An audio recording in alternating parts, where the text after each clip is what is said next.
selamat datang di channel KM Indra. Hari ini aku mau sedikit cerita tentang bagaimana aku membangun passive income. Karena aku sudah janji di video kemarin, aku bakal membahas pengalaman pribadiku tentang aku itu membangun sebuah pendapatan yang pasif dari sebuah bisnis properti.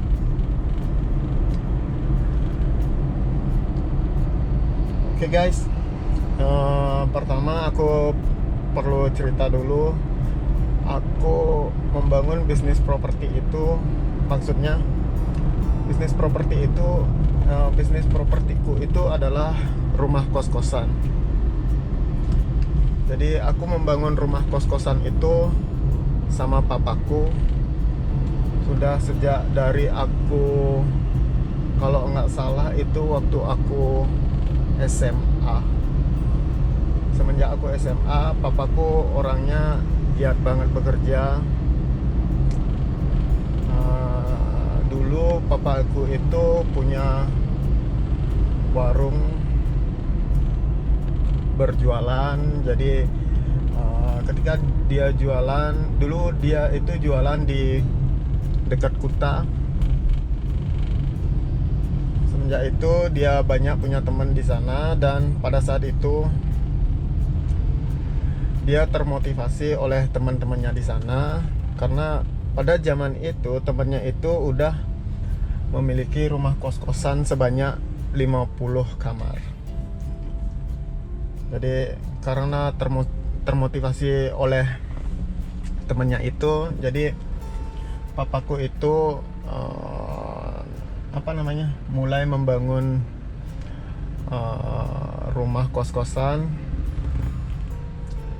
dengan modal yang sangat minim sekali pada saat itu. Jadi aku dan papaku itu mulai membangun kos-kosan. Yang kos-kosanku yang pertama itu ada mulai dari 2 kamar dulu. Itu pun tidak mencari kontraktor guys, tidak mencari tukang borongan. Jadi kita itu bekerja langsung. Papaku ikut jadi tukang, aku ikut jadi tukang, dan cari saudara yang jadi tukang untuk membangun rumah kos-kosan itu. Pada saat itu aku sendiri yang menggali septic tanknya itu bersama papaku juga. Dia ikut pasang batako, terus aku juga ikut campurin pasir dan semennya. Pokoknya kita itu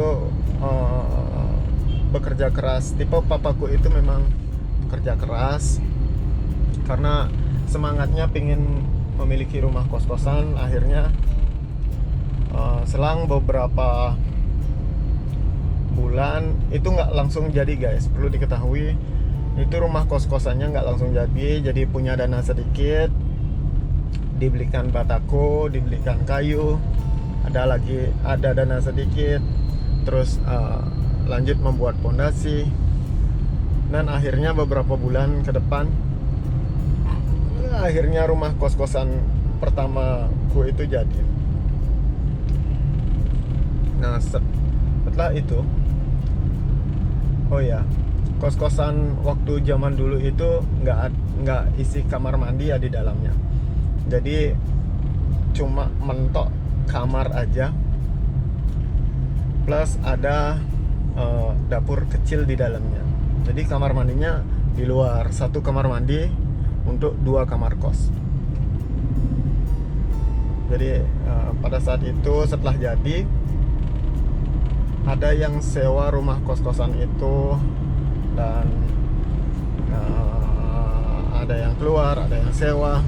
Dari hasil uang yang dikumpulin, jadi papaku itu gimana ya, pintar banget manage keuangannya. Jadi dia bisa kumpulin uang hasil sewa kos-kosan itu, hingga akhirnya bisa ngumpulin bahan lagi untuk membuat lagi kos-kosan berikutnya. Selang beberapa bulan kemudian atau tahun kalau nggak salah, itu papaku lagi membangun rumah kos-kosan lagi 5 kamar. Dan yang kedua ini dengan hasil ngumpulin dana dari uang sewa kos-kosan yang pertama dan juga minjem dana di salah satu bank.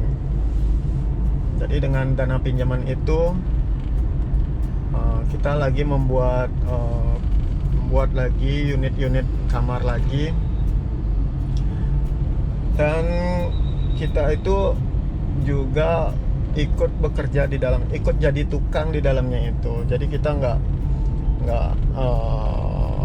buat kos-kosan cari borongan terima kunci, nggak seperti itu guys. Jadi kita cari beberapa tukang dan kita ikut menjadi tukang untuk meminimalisir dana biaya pembangunan itu. Jadi kita ikut di dalamnya. Jadi akhirnya kita udah punya 7 kos-kosan, dan pola itu terus terulang guys. Seperti yang aku katakan tadi, papaku itu pintar sekali memanage keuangannya. Jadi dia itu nggak suka belanja-belanja yang nggak penting. Dia cukup belanja hanya sesuai dengan kebutuhannya saja. Jadi kehidupanku sama keluarga dulu ya sangat-sangat berkecukupan.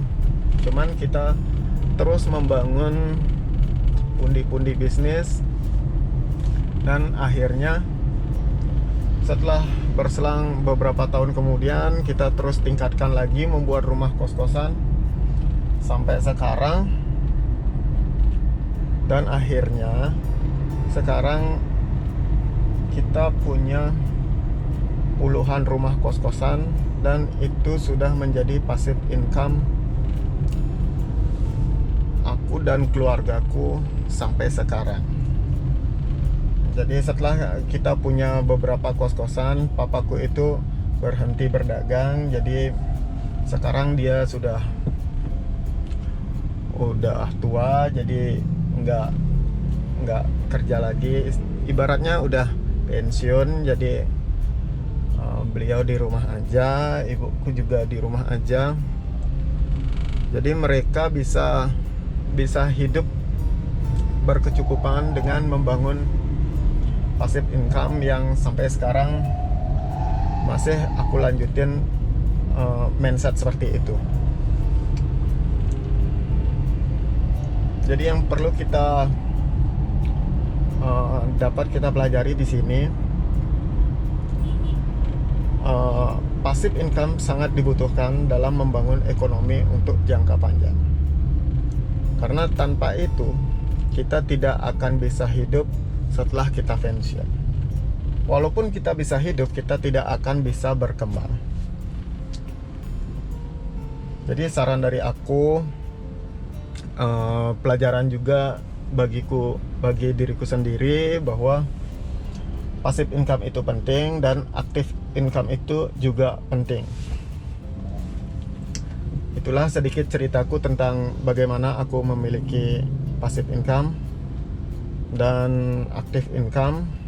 Mungkin di video-video berikutnya aku mau sharing-sharing juga pengalamanku, bagaimana gimana ya, suka dukaku dalam membangun bisnis ataupun mulai masuk ke dunia kerja ataupun investasi. Okay, see you the next video. Dadah.